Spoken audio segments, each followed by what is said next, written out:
Hi there. Welcome to the Smart Business Buying Podcast. I'm your host, Britt Moore. Today, we are marking a major milestone, the 10th anniversary of Amazon Business.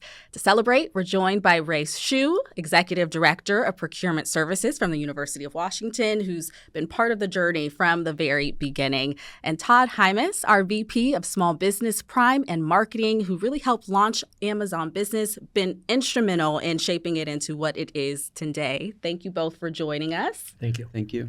Todd, I'm curious to know, 10 years, Amazon Business is 10 years old. This really didn't come out of nowhere, right? This stemmed from something we were noticing about our customers. That's right. For years, we noticed that businesses and different organizations were using their personal accounts to buy for work. And we started to ask ourselves really many, many years ago, why can't they buy for work using the same easy experience that they have in their personal lives? So, in classic Amazon fashion, we started to move as fast as we could. And we knew we had to build something that went beyond just offering a vast selection of products at great prices. We needed to build something that could address the unique purchasing challenges of different organizations, while still fitting into each of their respective ecosystems. So that meant having things like tax compliant exemptions. It meant setting up corporate accounts with potentially thousands of users. And it also meant integrating into different e-procurement systems and many more sort of additional innovations on top of our sort of base core consumer experience. So we tried a lot of different approaches, and some of the earlier ones failed, obviously. And, that's fine. At Amazon, we like to sort of iterate, fail fast, and try many different things. And so we did have a couple of things that we tried in the early days and didn't quite work, but we continued to learn from each one of those, improving on each iteration. And finally, in 2015, we did land on a model that worked, and that was Amazon Business. And, we continue to evolve that with our customers ever since. Perfect. And we'll get into just that model and why it initially worked, especially for customers like the University of Washington in just a little bit. But I want to know, Todd, can you walk us through what really drove the decision to launch Amazon Business? Yeah, we realized that businesses and organizations of all sizes really wanted the same things that consumers did. They wanted a massive selection with great prices and great value. They wanted that delivery experience that they get from Amazon in their personal lives. So they really wanted the Amazon experience, but for work. And so that's what we built. We gave them an experience on Amazon Business that has access to hundreds of millions of items with great, sharp prices and a world-class delivery experience. We also built a bunch of different features, which we can get into in a little bit. But one of them that I'm super proud of is Business Prime. Business Prime is our version of Consumer Prime, and it really unlocks the similar sort of benefits that you get on your consumer site. So, for example, fast free shipping for all of the users in your account. So that can be a huge cost savings for our customers. And then we also have a number of different benefits associated with the Business Prime program. And so organizations of all sizes, we have 5 different plans, one for sole proprietors all the way up to the largest organizations and institutions in the world. Customer-wise, we have 8 million business customers worldwide, which has been a growing number every year. We're just excited about what we can do at Amazon Business for our business customers all over the world. Perfect. Thank you. It's exciting to hear or just get that peek behind the curtain of how this all came to be, especially with the people and the customers who've been with us since the beginning. We'll chat with one of those folks. We have Ray here to dive into the University of Washington's experience and how we've been able to collaborate together. Well, we're first looking at Amazon Business, and I think at one point, correct me, It's called Amazon Supplies. Before 2015, it gone through a few iterations of changes of branding and so forth. That's correct. That's correct. As I mentioned, we tried a lot of different things. Yeah. Many, many years ago, we tried something called corporate accounts. That was one thing that we tried. And then you're right. Our first effort at Amazon Business, we called Amazon Supply. Right. And we moved into Amazon Business and worked on that for a little bit and launched it in April of 2015. And I think you were one of our first customers. Yes, I think so. It was a pleasure to be part of the initial sort of discovery and really be part of the evolution of Amazon Business. To answer the original question, what we're looking for back in 2015, and we know so little back then. But three things. One is we wanted an intelligent way to manage our what we call tailspin. University, as Tom mentioned, we're a R1 research institute. So we buy $1 million research equipment, diagnostic equipment, genome science equipment, and so forth. So we buy a lot of that. We also buy a lot of supplies. Things that are low cost and low profile and low risk and so forth. But those purchases are all over the place. Literally, we have thousands and thousands of P-card suppliers in our gumming up our system. We have no idea how we're spending our money, where we're buying them from, and there's no governance. And people just buy them anywhere on the web and then submit their card for reconciliation. So we want to centralize and put it on a common platform that we can manage. We can get better transparency and visibility on exactly what is happening in this way. So that's number one. We wanted to manage the number of suppliers, get better visibility and transparency into these small transactions. And lastly, there's a saying that says, we want an Amazon-like experience. Amazon-like experience. Well, I figure let's just go to the real thing. Let's go to Amazon and bring this to campus. And I would say back in 2015, we're one of the first university that took this bold step, because a lot of university at the time was looking at us and say, are you guys sure this is the right move to go? My boss at the time, Mark Conley, who is the then executive directors, we want to bring this to our customers on the University Academy, because we feel that this is a value that we can bring as an organization. And 10 years later, I think we have done just that and many more. And we'll get into the details later. Thank you. Yeah, no, Ray, you kind of spoke to this a little bit about the processes that you had in place pre-Amazon Business. Can you dive in a little more? Because obviously, I'm assuming slowed things down a bit, or maybe you weren't even aware, just, the lack of efficiencies maybe in some areas. Right. Can you explain that a little more? Exactly. So imagine if you're a college administrator and you're managing the drama department, and your scene shop needs to find these 10 different things to outfit your next production and so forth.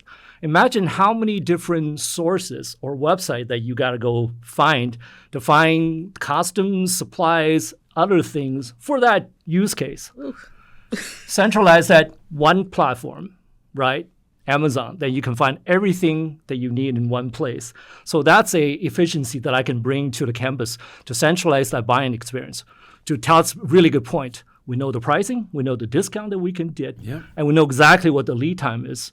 And it tracks your order from beginning to end, so you can manage the logistic. Amazon is a world-class logistical company, on top of everything else you do. So we have a very clear idea about where the product is at any point of that journey. And so this way allows the end user to say, hey, we got a production coming out next Wednesday, but this thing will get here next Monday. That's going to meet our schedule. Or we need to pivot, change to a different product because the lead time is rare. And then later on, Prime came, which even speed up the delivery. But initially, we wanted to centralize all these what we call tail-end spend or tail spend to one centralized platform. On top of that, we wanted a way to manage the buying policy. So each colleges, universities, schools can set up their own buying policy to manage the way they buy that makes sense for them and in accordance with their policy. So an administrator can look at all the orders that's placed by that unit and do some analysis. Hey, we should be consolidating some of these purchases. So without that common platform and that level of transparency, we were just flying blind in a lot of places. So hopefully that answered the question. Yeah. It's such a great story, Ray. Yeah. I mean, we've heard it from many different customers in many different industries, but what you're describing is it's really the essence of why we built Amazon Business. Right. You had so many suppliers. You gave the example of the drama department, but you could probably come up with 20 different examples of, just so many different suppliers that you're working with. Amazon Business cannot replace all of those suppliers, of course, but there's so much selection available on our marketplace. It can greatly reduce the number of suppliers. And then getting that visibility that you need. One of the first value prop taglines that we used at Amazon Business was everything you love about Amazon now for your business. Exactly. And that's really what we focused on building in those early days was use a great experience that you're used to outside of work and then get access to a massive amount of selection. You mentioned tail spend. Yeah. So many times we talk to procurement professionals, and tail spend isn't necessarily the thing they want to focus on. There's a ton of really important things that procurement teams work on, working with big suppliers, big contracts. Tail spend sometimes doesn't make the cut, but it is such a leaky bucket and such an inefficient area of spend. So, for us, we love tail spend because it's something that we can really help our customers with every day. Well said. Thank you. Yeah, that's a great point. Thank you. And a theme that I'm also hearing is flexibility, increasing the wiggle room there, right? Doing what you need to do, whether it's buying for the drama department or different areas of the business, and having a solution that can kind of help you and navigate through all of that. I think that's what I'm hearing there. I'm curious, was there a moment where you're like, yes, this collaboration is working. I'm getting what I need from this collaboration? There are many those moments. Obviously, I cannot pinpoint one single instant where it's a journey. I think it's a relationship that you grow over time. But I think especially I will point to during a terrible time, COVID time, where everyone was sent home. You have to work remotely starting next week. Can come into the office, but you still need to perform your function. So how are we going to get the supplies and equipment that people need to their home? We had an e-procurement platform at the time, but unfortunately, due to system limitation, the supplier that's on the e-procurement platform can only deliver to a University of Washington address, not to my garage, not to my study. Amazon solved that problem for us. Office supplies, computer accessories, some computer hardware, printer and things like that. We were able to timely and accurately get the supplies to the end user's possession. We have to develop policy to make sure that these equipment are still accountable under University of Washington's inventory. But once we solved that problem, Amazon was the perfect answer for it. And other suppliers will try to catch up, to pivot and change the way to do business. Amazon had that right out of the box. And I have more than one administrator, Ray. If we did not have Amazon at the time, I don't know how I outfit my offices, in these different locations, because we couldn't just come into the office to pick up the thing, right? It was under, if you remember, strict rules that you can't come into the office. You have to be masked. You have to have all your things. So there was a lot of trouble to get supplies, and Amazon solved that problem for us. So that's one instant where I said, if we didn't have this solution in place at the time, obviously it's at a great cost to everyone, but it solved a very challenging business issue for us, and that will be one, I think, just one example I can give in to say, yeah, this really works, and it works in a way that we didn't imagine it to work, and so forth. Yeah, no, that's a powerful example. Did you want to add on to that? Well, COVID, it was such a difficult time for all of us, but it was a great opportunity for us, Amazon Business, and our customers to work together to figure out how to come up with new innovative solutions. Right. And that work from home change was quite a time of innovation, really, for AB.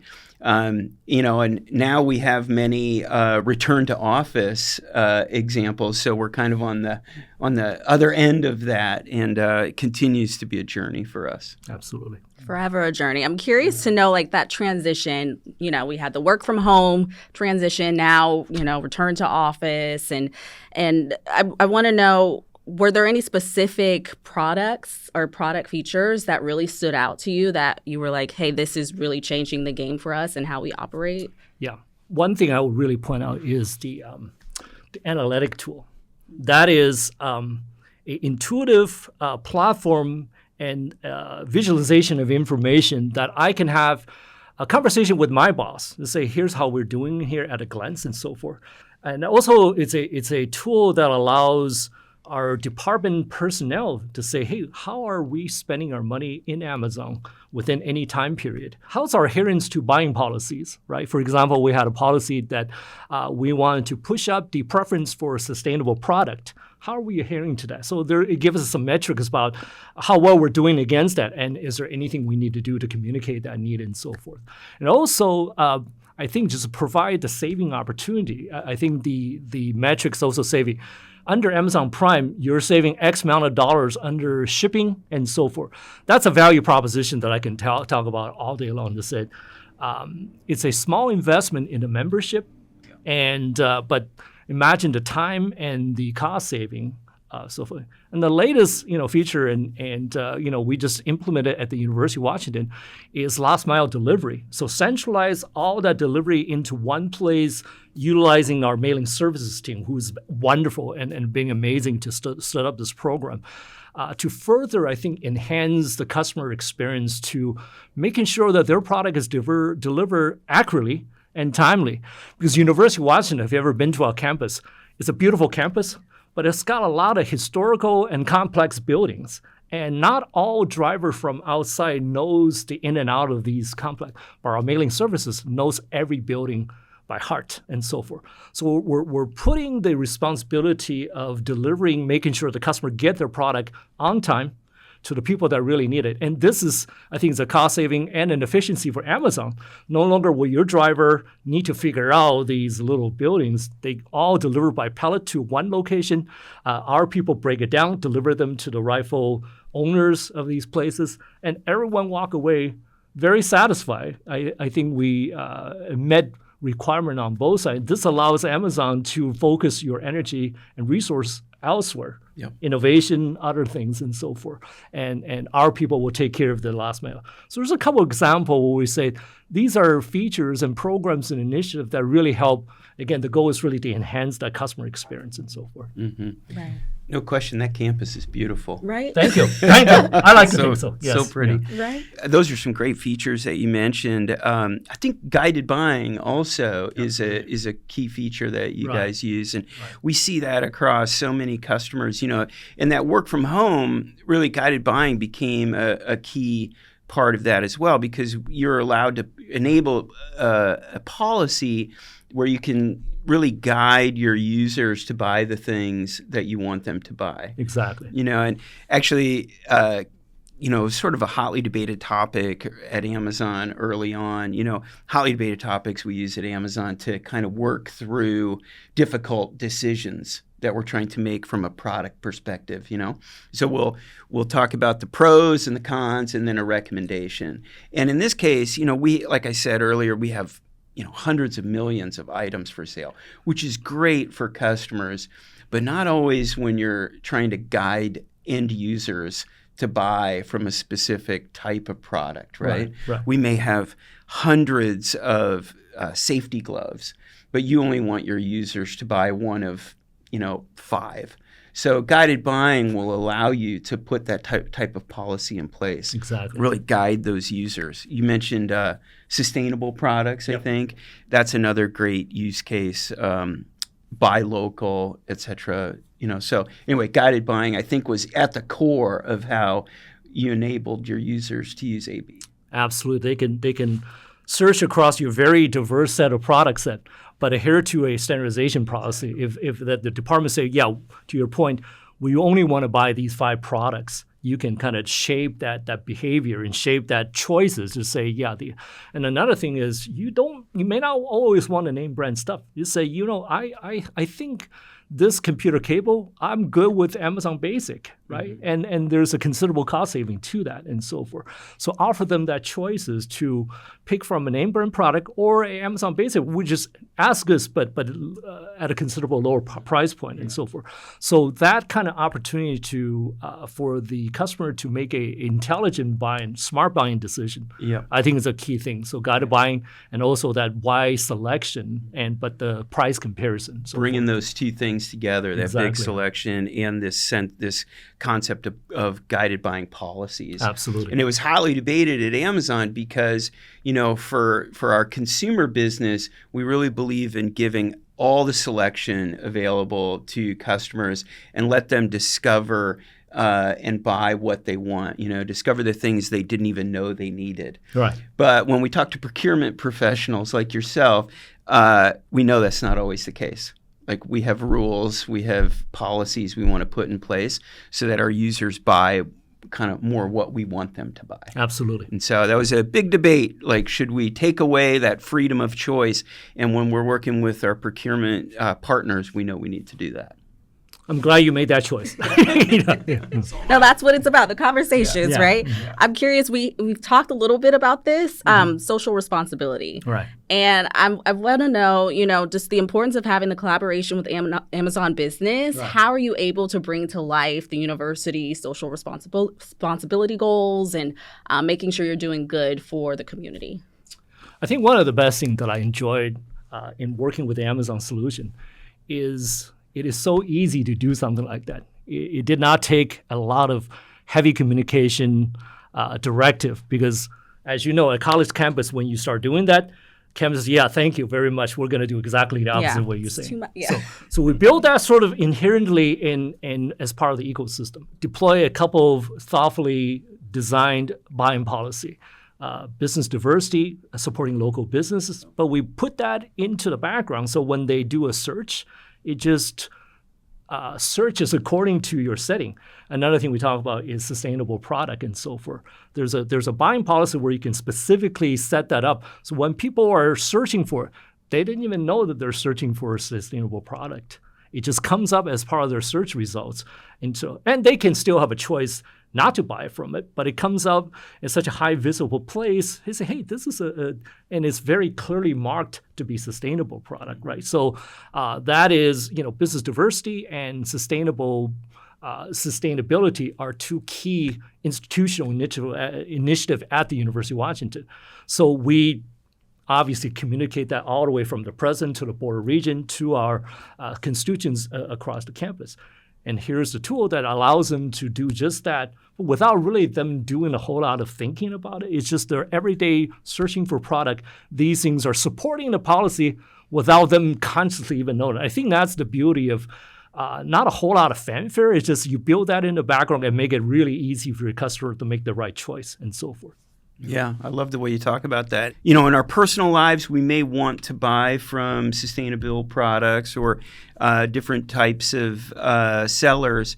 But when we talk to larger customers, whether or not that's public institutions or private companies, they usually have goals that they need to try to hit to buy from, whether or not it's sustainable or different sort of diverse sellers, and this tool set really allows them to hit those goals. Right. And furthermore, on the dashboard, in the business analytics, I can see the metrics of how we're doing on a quarterly basis or on a monthly basis, how successful we are. And again, this is doing without customer consciously doing anything. It's just, but as an administrator, I can look at the success and I can communicate that accordingly to the stakeholders. Hey, look at this is what we're doing. In fact, I presented this to our board region and they loved the idea. So how do we turn that on? Do we have to hire a consulting firm to do this? Guess what? I just saved you maybe millions of dollars. It was built in as a native functionality. So thank you, Todd, for making that part of the out of the box experience for us. All we do is just click yes and we're in business and so forth. And this conversation is so exciting to me because we're hearing, direct from you, from University of Washington, how you're implementing all of the solutions that Amazon Business has. And I'm curious to know, Todd, from your vantage point, how important is the feedback, especially from early adopters like UW, to really help shape what Amazon Business is today? Yeah, well, I love hearing from Ray, and so many of the examples that you're giving are just they're spot on with what we intended to do with this product. So it's great to hear from you. That is core to the DNA at Amazon, is listening to our customers. Customer obsession is one of our main leadership principles, and so we have tried over the years to listen to our customers in the early days of Amazon Business, and we continue to do that today because we know that listening to our customers continues to give us new ideas on how to evolve the product. And truthfully, we love hearing these great stories, but even more important is for us to hear about the things that are not working. We spend most of our time with customers trying to identify those things where we could do better, because that really helps us evolve the product and build the best for our customers. University of Washington was one of our first education customers, and really almost from day one, right? And it's been such a pleasure to support and grow the relationship together. With over 8 million customers today in really every industry and every size of business and organization, it's really important for us to continue to focus on customer obsession. Hearing from early adopters like yourself really helps us really spot those gaps and figure out where to continue to innovate and build better. Whether or not that's continuing to improve the areas where you guys use Amazon Business, or continuing to build better tax solutions and invoicing solutions and bulk delivery solutions. These are all some of the things that we're really focused on today, trying to make even a bigger impact for our business buyers. And we're looking ahead, too, also thinking about the future and what's next. Ray, I'm curious, for the next 5 years, what are UW's priorities, and how is Amazon Business kind of helping you align on those priorities? So right now, as a lot of my peers across the higher education spectrum and so forth, we're dealing with, in various degrees, budget challenges. So the need to cut costs or be more smarter about the way that we expend our resources is utmost important. So Amazon is a great tool to help us do that too, exactly to your point.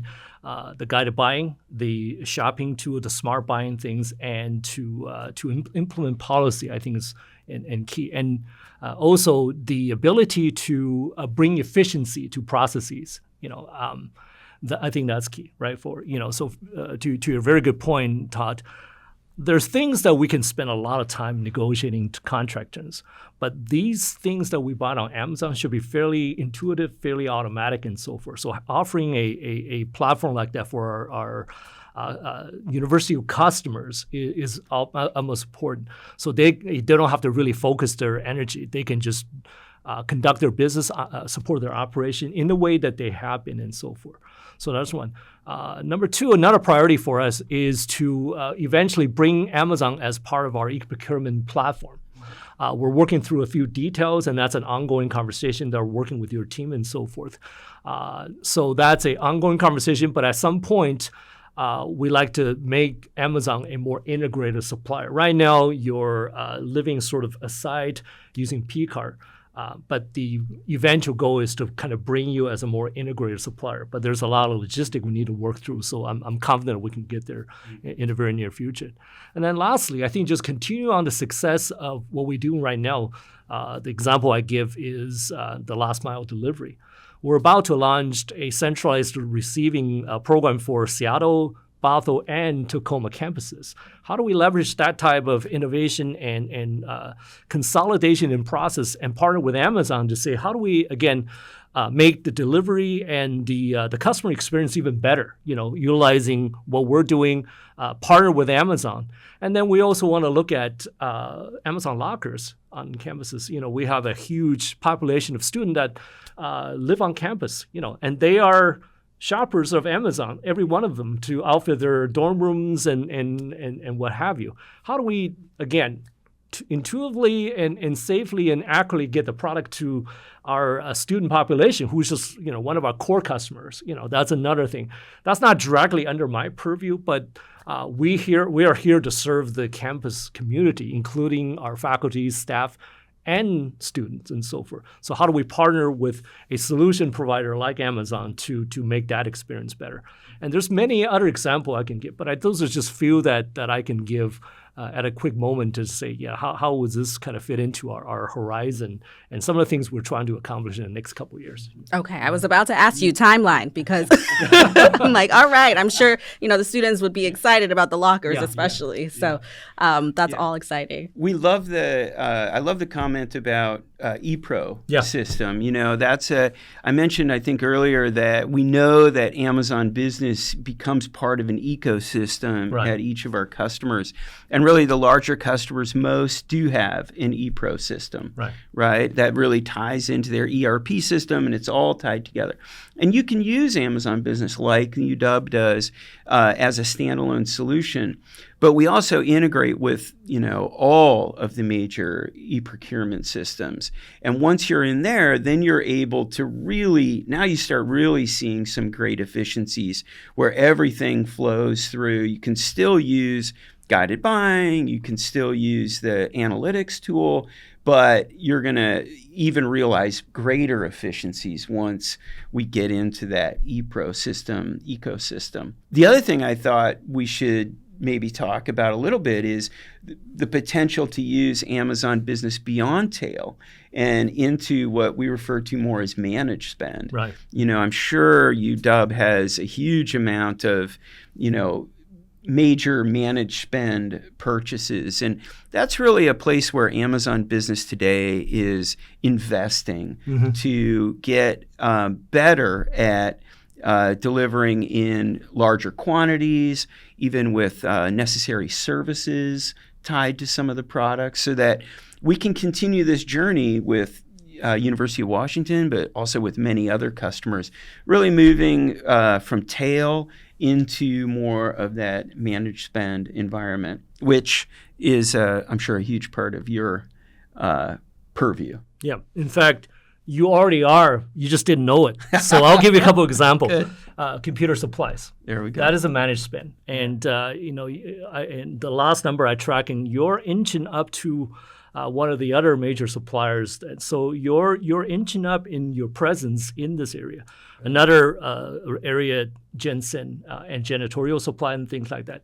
That's typically purchased outside of Amazon, but more and more people are going into Amazon because all the reason we talked about is say, hey, this is actually easier to do. We can subscribe, we can buy bulk, we can get that same price saving, but then we can also get that product visibility and transparency that may not be offered by our, some of your competitors and so forth.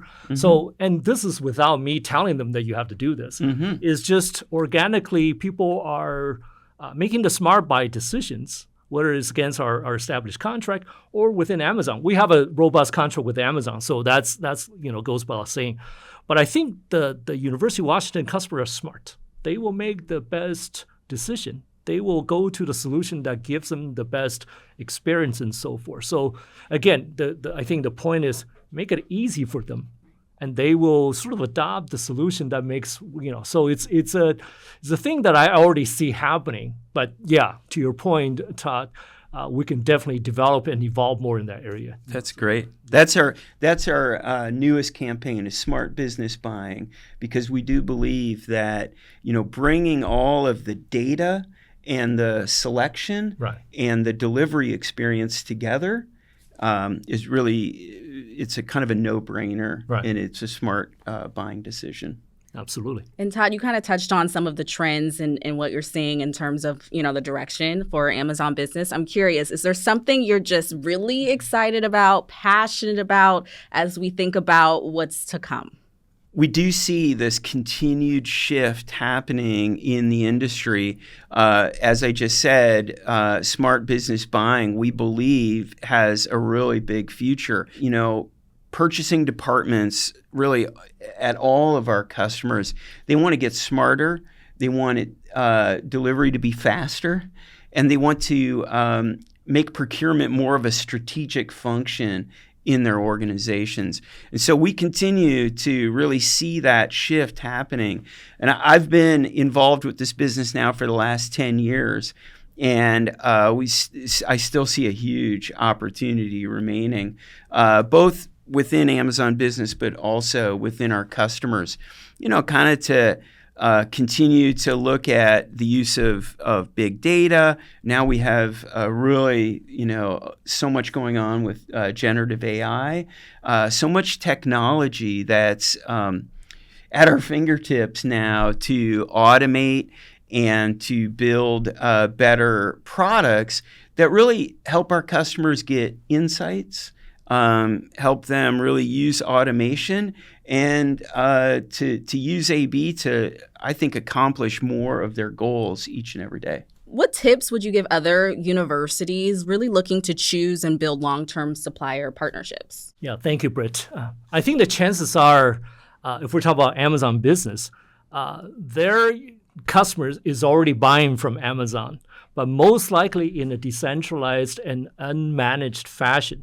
So my suggestion will be centralize that management into one centralized platform, set up sound, thoughtful, and intuitive policy. So to my earlier point, make it really easy for their customers. So it's not a conscious decision, it's just part of their everyday buying experience and so forth. And lastly, making sure that you have an ongoing dialogue with your Amazon team. They bring a lot of good ideas and really sound suggestions to say how we can make this experience better for both the customer and for the management, the administrators of this thing. So listen to the solution provider who's a expert in this area. Listen to their suggestion and implement those suggestions when it makes sense to you. And lastly, look at any opportunity to consolidate any processes that could be done through Amazon and so forth. Instead of the product selection, the smart buying, the last mile delivery, any opportunity to consolidate and put these responsibility at the right resource to manage, I think will be a good sound decision for people to do. Perfect. I love ending on that note. I feel like we could just chat for hours about this and learning more, particularly about the University of Washington story, which has been really exciting. So thank you both so much for the stories and the insights today. Appreciate it. It's been fantastic. Thank you, Ray. Thank you. If you enjoyed this episode and want to stay up to date, make sure you subscribe to wherever you listen to your podcast. If you want to learn more about what you just heard, visit amazonbusiness.com/podcast.